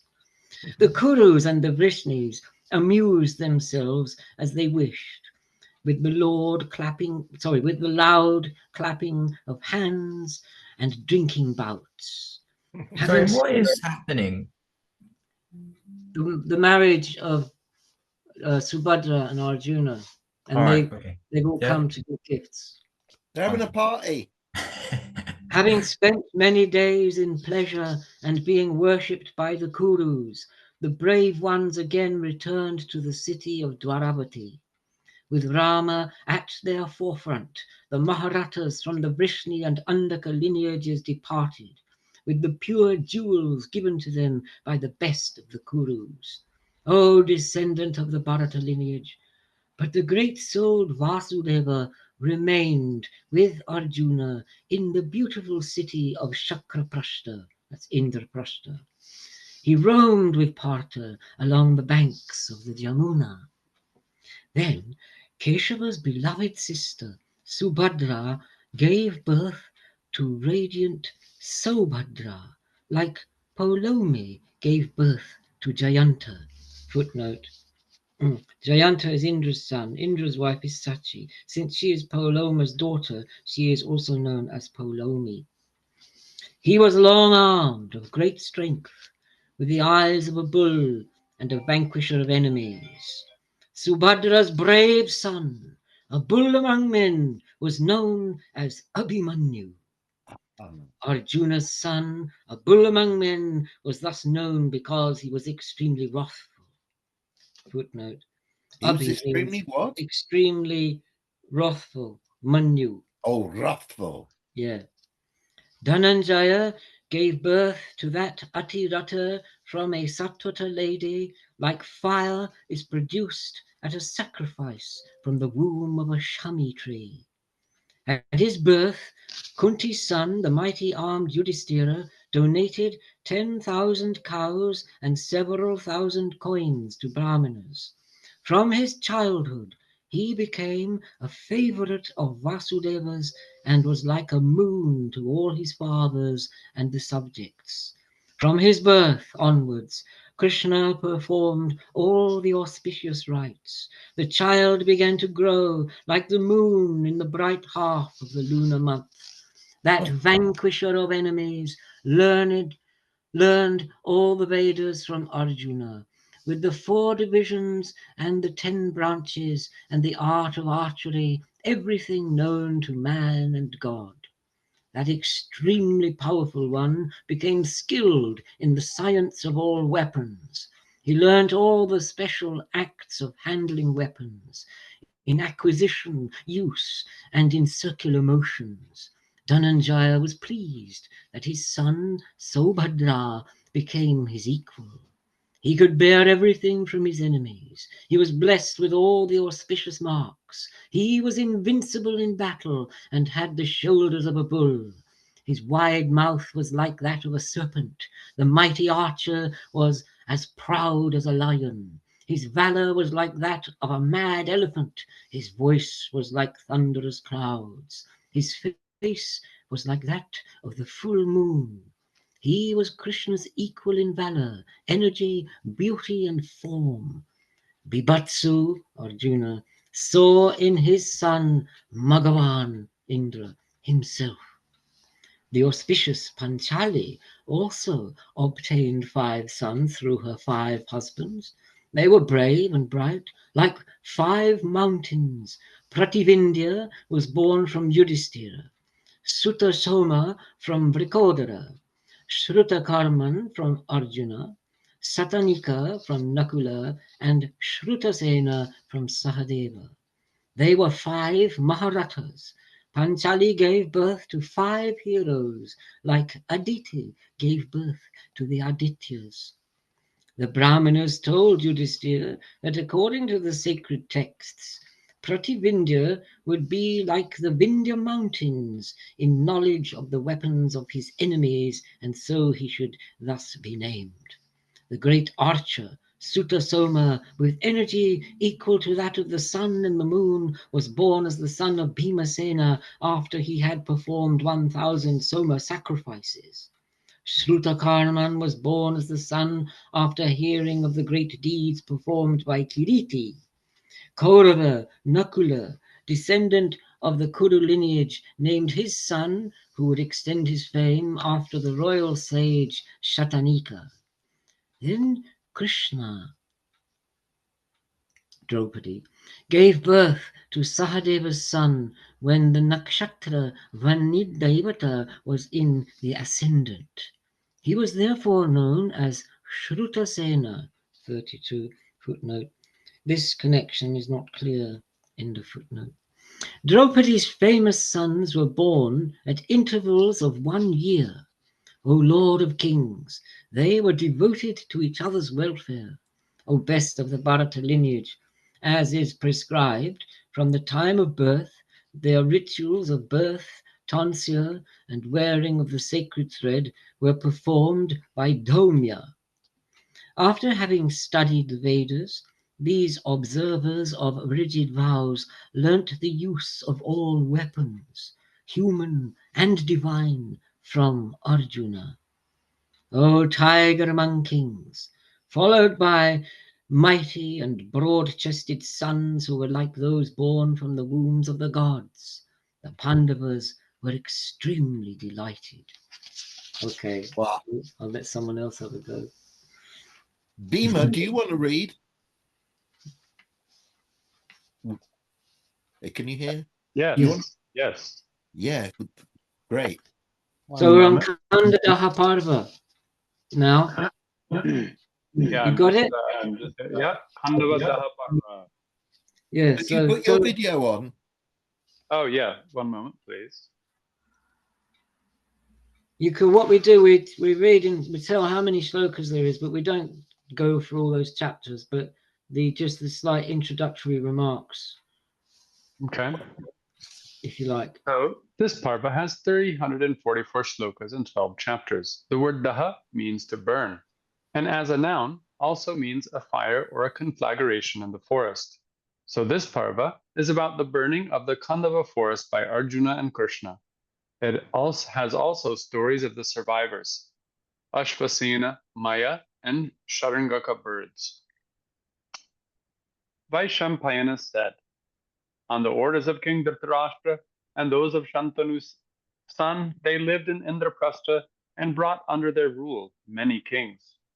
All the people lived happily in Dharmaraja's refuge, like souls in bodies that have auspicious marks and perform deeds. That bull among Bharatas served Dharma, Artha, and Kama equally, looking upon the three as relatives, like one's own self. It was as if Dharma, Artha, and Kama had become personified on earth with them. The king became like a fourth. The Vedas found a great student. The sacrifices a great performer, and the castes, the Varnas, a pure protector in this ruler of men. Lakshmi was established. Intelligence was revered. Dharma found a relative everywhere and extended on earth. With his four brothers, the king shone with radiance like a great sacrifice assisted by the four Vedas. Dhaumya and other Brahmanas surrounded him and paid homage, like the chief immortals, each equal to Brahaspati, worshippers of Prajapati. In the eyes and the hearts of the subjects, owing to their great affection, Dharmaraj was equal to the unblemished full moon. The subjects didn't love him only because he was their king, they also bore him affection because of his deeds. Pritha's intelligent son was always sweet in speech. He never uttered words that were improper, untrue, malicious, or unpleasant. The immensely energetic and supreme one of the Bharata lineage found pleasure in devoting himself to the welfare of all the worlds, treating everyone like his own self. Through their great energy, all the Pandavas lived happily, devoid of distress, pacifying all the kings. After a few days, Bibhatsu told Krishna, "O Krishna, warm days are here. Let us go towards the Yamuna. O Madhusudana, O Janardana, if you agree, let us sport there with our friends and return in the evening." Vasudeva replied, "O Kunti's son, O Pritha's son, that is my wish too. As long as we desire, let us sport with our friends in the water." O descendant of the Bharata lineage, after consulting and obtaining Dharmaraja's permission, Partha, Govinda, and their friends set out. They reached that beautiful pleasure ground dotted with many trees and adorned with many tall houses, like Purandara's abode. Flavored and expensive food and drinks were spread out, and many perfumed garlands were adorned for Vaishneya and Partha. They entered the place, and was stocked. They entered the place that was stocked with many pure and brilliant gems. O descendant of the Bharata lineage, all of them began to sport as they pleased. Some women sported in the woods, others in the water, and some others in the houses, wherever it pleased Krishna and Partha. In great intoxication, Draupadi and Subhadra gave away expensive garments and ornaments to the women. Some danced in great delight, others shouted. Some of the women laughed, others drank the excellent wine. Some began to weep, others fought amongst themselves. Some whispered secrets to each other and jested. The woods became the scene of prosperity, filled all around with beautiful music of flutes, vinas, and drums, mridangas. While, while this was going on, the descendants of Kuru and Dasarha went to a beautiful region that was not far off. Who did? Okay. Who and who? Sorry, who went? Oh, the descendants of Kuru and the Sarhad. The Sarhad's race, Krishna, Sri Oh, Krishna. okay. So that's Arjuna and Krishna. Okay, yeah, okay. So they went to a beautiful region that was not far off. O king, having gone there, the two great-souled Krishnas, conquerors of enemy cities, seated themselves on very expensive seats. Partha and Madhava amused themselves by recounting to each other the many deeds of valor and love they had performed earlier. When Vasudeva and Dhananjaya were thus happily seated together, like two Ashwins in heaven, a Brahmana arrived. He was like a tall shalchi, and his complexion was like heated gold. His beard was reddish brown, and his limbs were well proportioned. His hair was matted, and his attire was dark. He was radiant like the young sun, and his eyes were like lotus leaves. His complexion was tawny, and he blazed with energy. On seeing that supreme among Brahmanas approach, the two Krishnas, Arjuna and Vasudeva, quickly stood up. Vaishampayana said, he then spoke to Arjuna and Vasudeva of the Satvata lineage. You two, who are now so near to the Khandava tract, are supreme in the world. I am a voracious Brahmana who always eats unlimited quantities. O descendants of Vrishni and Pritha, I beg you, give me enough food to satisfy myself. Having been thus addressed, Krishna and Pandava told him, tell us what kind of food will satisfy you. We will try to bring it for you. Having been thus addressed, the illustrious Brahmana then told the warriors who had asked him about the kind of food that should be prepared for him. I do not eat ordinary food. Know me to be the fire. Therefore, seek to bring me the food that is appropriate for me. This Khandava tract is always protected by Indra, so I am unable to burn it down because that great souled one protects it. His friend, the Naga Takshaka, lives there with his kin and is protected by the wielder of the Vajra, and many other beings are also incidentally protected. Though I always wish to burn it down, I cannot do so because of Chakra's energy. Whenever he sees me ablaze, he pours down floods of rain from the clouds. Though I earnestly wish to consume it, I cannot thus burn it down. Since the two of you are skilled in the use of arms, I have now come to you for help. I will now be able to burn Khandava down, and that is the food I desire from you.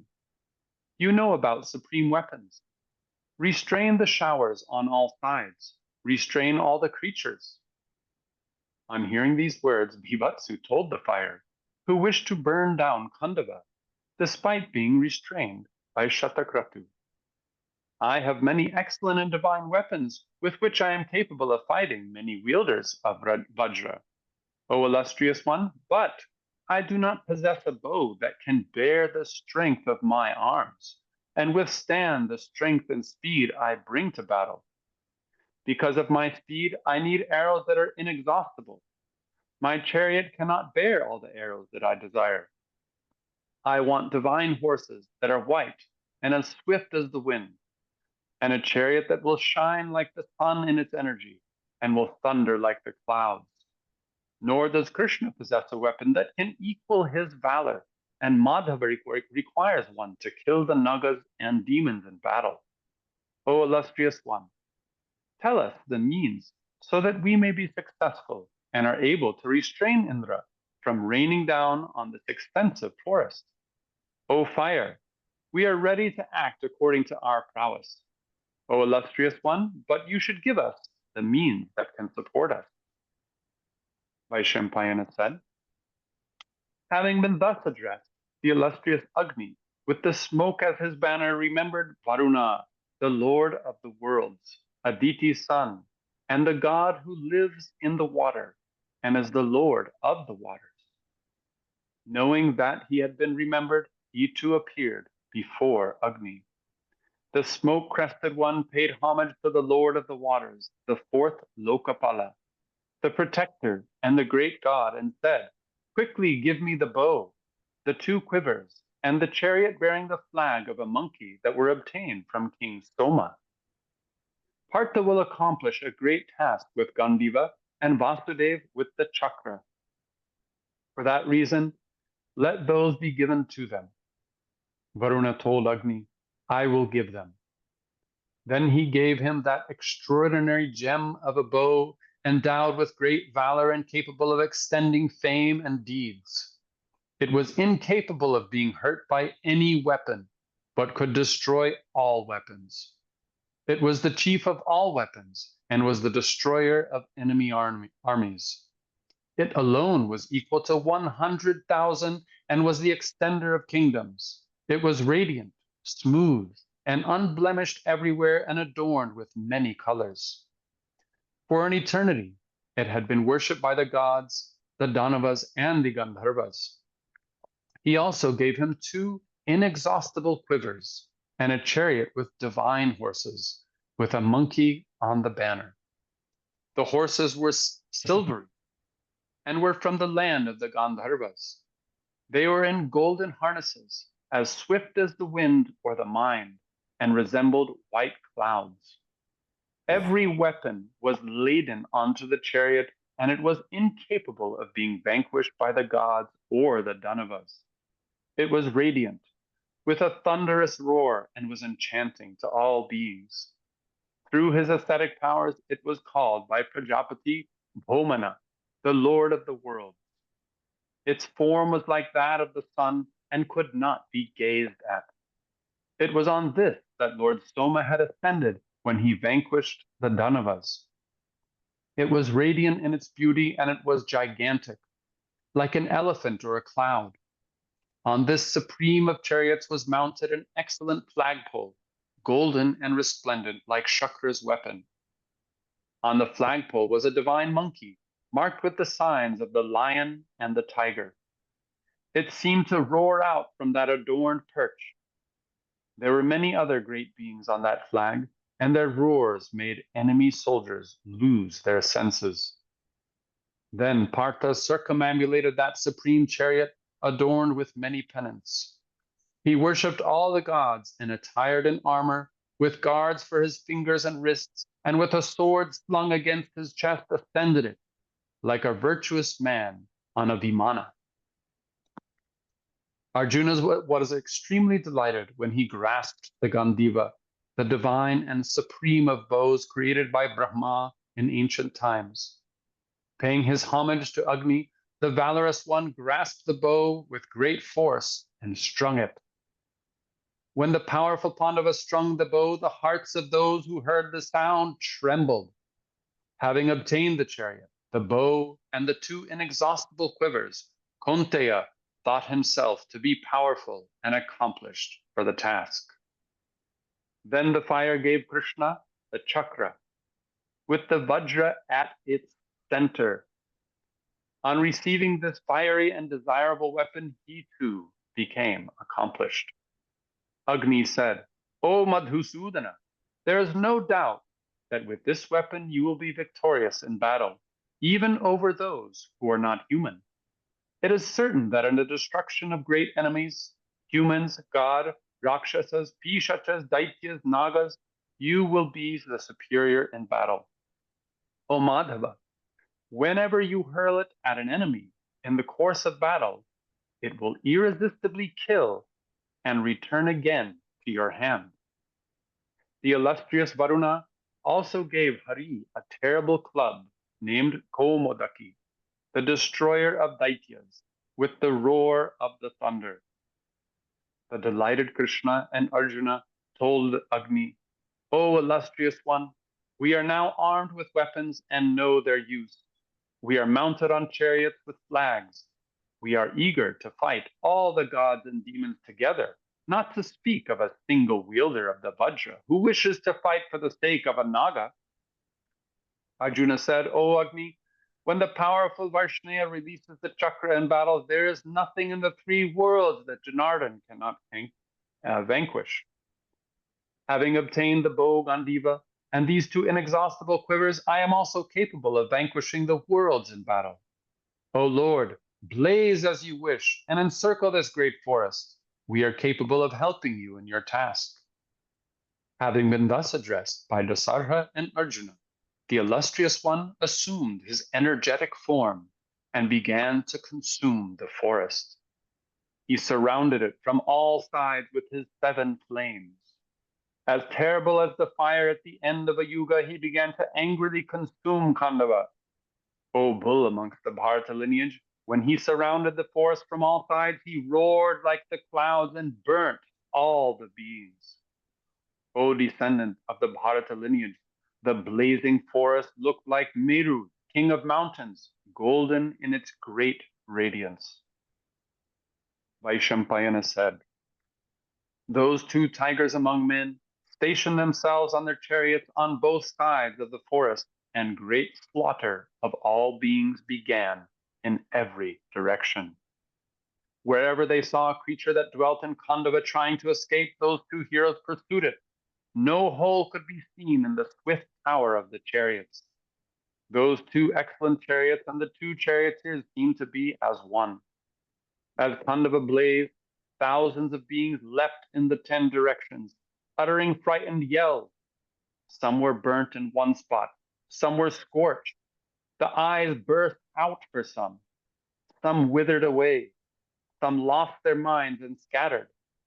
Some clung to their sons, others to their fathers and mothers.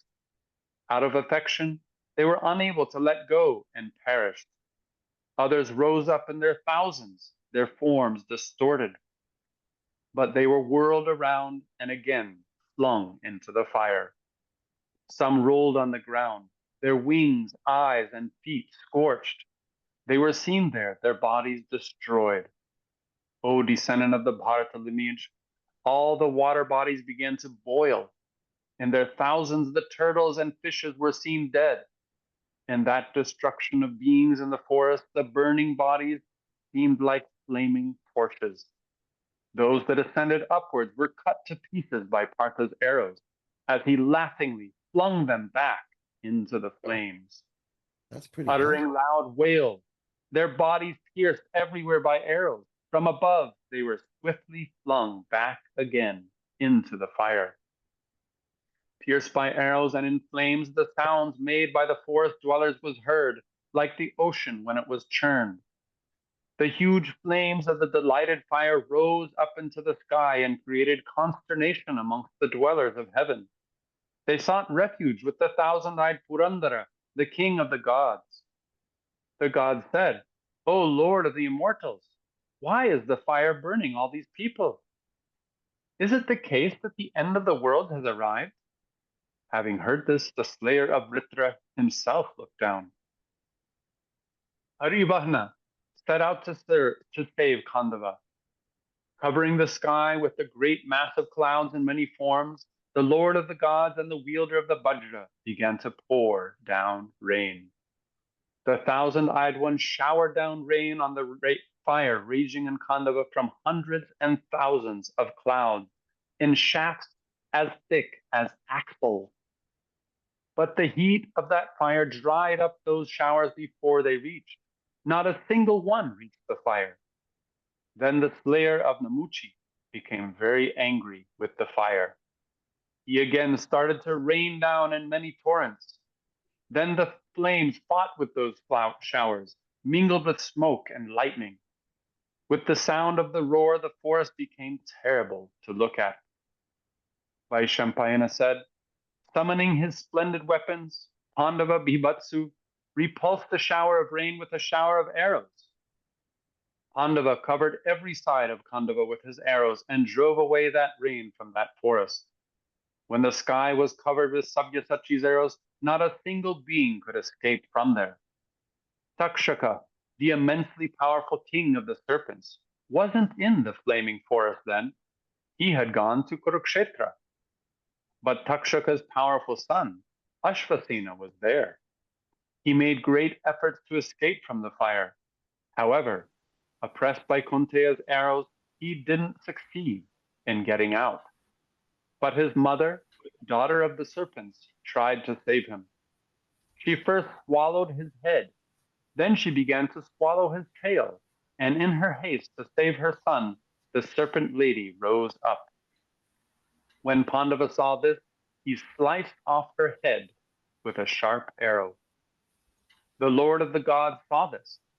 Acting as a savior, the wielder of the Vajra unleashed a shower of rain on Pandava, and when this dazed him, Ashvasena instantly escaped. O descendant of the Bharata lineage, on seeing this terrible power of Maya and having been deprived by the serpent, he cut down all the serpents into 2 and 3 pieces.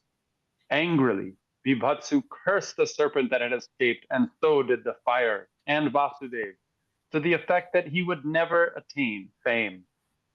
Then Jishnu remembered the deception that had been played on him. He was angered, and seeking to fight with the thousand-eyed one, covered the sky with his sharp arrows. On seeing Palguna's wrath, the king of the gods unleashed his own blazing missile, and it flashed across the entire sky. Then winds with terrible roars churned all the oceans. Masses of clouds mingled with torrents of rain were created. To counter them, Arjuna unleashed his own supreme weapon, the one who had the knowledge to use a mantra to invoke the Vayabhya weapon. In an instant, it destroyed the energy and might of Indra's clouds, rain, and thunder. The clouds dried, the lightning died, and the dark sky was pacified. Cool and pleasant winds began to blow, and the sun's orbit returned to normal.